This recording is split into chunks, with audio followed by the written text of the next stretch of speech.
शव यात्रा। अमरपुर नाम के एक गांव में विमल हलवाई अपने 2 छोटे बच्चों और बीवी के साथ रहता है। विमल की पत्नी ज्योति भूत प्रेत जादू टोने में बहुत माना करती थी। इसका बिल्कुल विपरीत विमल इन चीजों को दकियानुसी माना करता था। रोज की तरह विमल अपने मिठाई की दुकान जाने के लिए निकलने की हड़बड़ी में होता है। मैं निकलता हूँ ज्योति, देरी हो जाएगी, दुकान भी खोलनी है मुझे। अजी ध्यान से, आज अमावस्या है। रास्ते में कोई कपड़ा या कुछ भी गिरा हो तो उसे लांग मत दीजिएगा, बगल से चली जाइएगा। अरे ऐसे तो तुम मुझे पागल ही कर दोगी क्या? हाँ, मैं नीचे देख कर चलूं कि सामने से कोई गाड़ी घोड़ा आकर मेरे ऊपर से चला जाए? दोनों हालत में तो मेरी ही मौत है। अरे क्यों सुबह सुबह इतनी अपसुगनी बातें कह रहे हो जी? मेरे गांव में तो ऐसा आंखों के सामने होता हुआ देखा है मैंने, इसीलिए कहती हूँ। वरना मुझे क्या, पड़ोसी को तो नहीं कहना चाहती मैं। पति हैं आप मेरे, इसलिए बोल रही हूँ। विमल अपनी मिठाई की दुकान चला जाता है। दुकान पर पहले से ही ग्राहकों की लंबी लाइन लगी हुई थी। ये लो, वहाँ ज्योति अमावस्या को लेकर परेशान है और आज तो हमेशा से ज्यादा ही लंबी लाइन लगी पड़ी है। अच्छी खासी बिक्री होगी आज। विमल दुकान खोलता है। एक के बाद एक ग्राहक उसकी दुकान पर मिठाई ले रहे होते हैं। तभी गांव की एक बूढ़ी औरत विमल से कहती है, जिस तेजी से बिक्री हो रही है, कहीं किसी की नजर ना लग जाए, नींबू मिर्ची टांग ले। अरे क्या चाची तुम भी, ये सब नजर बजर कुछ नहीं होता है। कैसे लोग हैं मेरे आसपास। अपनी दुकान से शाम को विमल हंसते कूदते वापस घर आता है। हाँ, आज तो अच्छी खासी बिक्री हुई है। 1 महीने में जितनी बिक्री होती है, एक ही दिन में आज उतने पैसे कमा लिए मैंने। ये तो बहुत अच्छा हुआ जी, आज ही घर की नजर उतारी है मैंने। बिक्री तो अच्छी होनी ही थी। अच्छा, तुम खाना लगा दो, सारा माल बिक चुका है। मुझे शहर जाना होगा, कुछ चीजों की जरूरत पड़ेगी। रात भर मिठाई बनाऊंगा, तब जाकर कल सुबह दुकान खोल पाऊंगा। खाना खाकर विमल शहर जाने के लिए निकल पड़ता है। सुनिए जी, ध्यान से जाइएगा। चौरस्ते पर किसी जादू टोने की चीज पर पैर मत रख दीजिएगा। हे भगवान, हद हो गई ज्योति, ये तो मैं जा रहा हूं। विमल गुस्से से शहर जाने निकल पड़ता है। रात का काला घना अंधेरा, चांद की एक भी किरण ना होने के कारण अंधेरे में कुछ भी देख पाना मुश्किल था। जंगल के बीच के एक अधकच्चे रास्ते से विमल जा रहा होता है। चारों तरफ गुफ अंधेरा और सन्नाटा सुनाई दे रहा था, और सुनाई दे रही थी विमल के पैर के नीचे आ रहे सूखे पत्तों की आवाजें। तभी अचानक दूर से उसे कुछ आवाजें सुनाई देती है। अरे, ये इतनी रात को जंगल के रास्ते कौन जा रहा है? शायद कोई टोली होगी।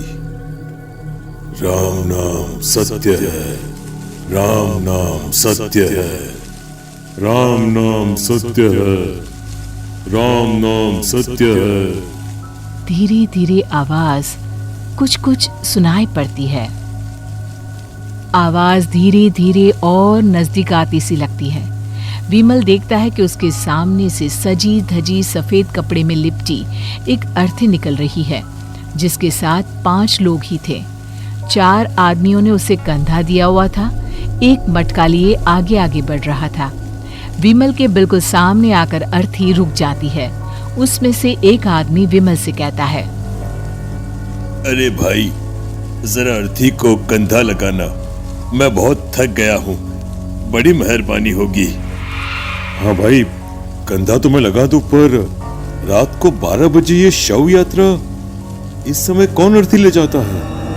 तभी विमल को ऐसा लगता है कि शव में से आवाज आई, हम ये आवाज। मजबूरी है भाई, आप कंधा दीजिए, मैं रास्ते में सब बताता हूँ आपको। विमल अर्थी को कंधा दिए चल रहा होता है कि उसे ऐसा लगता है कि हाथ में मटका लिए जो आदमी शव के आगे चल रहा है उसके पैर उल्टे हैं।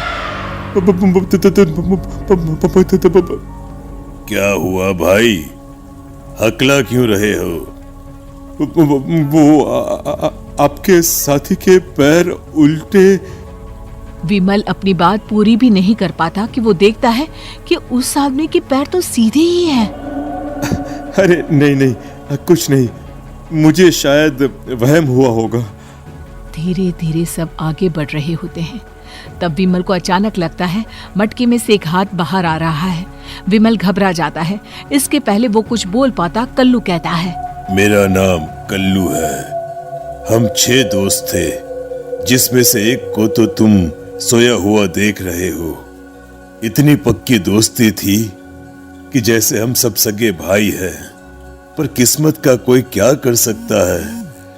आज से 4 साल पहले एक नदी में हम सब नहाने गए थे, जिसमें डूबकर राजेश की मौत हो गई।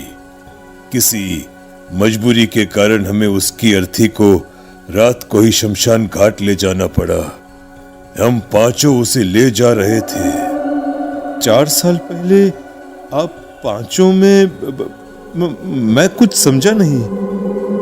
मंकू अपनी गर्दन पीछे घुमाकर अपनी आंखें बड़ी बड़ी कर विमल से कहता है, अरे भाई, पूरी कहानी खत्म होने दो, फिर बीच में बोल लेना, ठीक है? तभी रास्ते में एक हादसे में अपने दोस्त के साथ हम सभी मर गए। वो सामने देखो, हमारा दोस्त। विमल सामने देखता है। उसे दिखता है कि एक ऐसा आदमी जिसका शरीर कई जन्मों से पानी के अंदर रहने के कारण सफेद पड़ गया है, उसकी आंखें बाहर की ओर निकली हुई थी। फिर ये अर्थी किसकी है?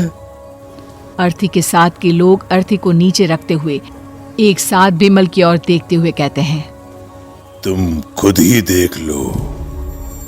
विमल शव पर से सफेद कपड़ा हटाता है। शव की जगह खुद को ही देखकर विमल के होश उड़ जाते हैं। वो शव विमल की ही थी।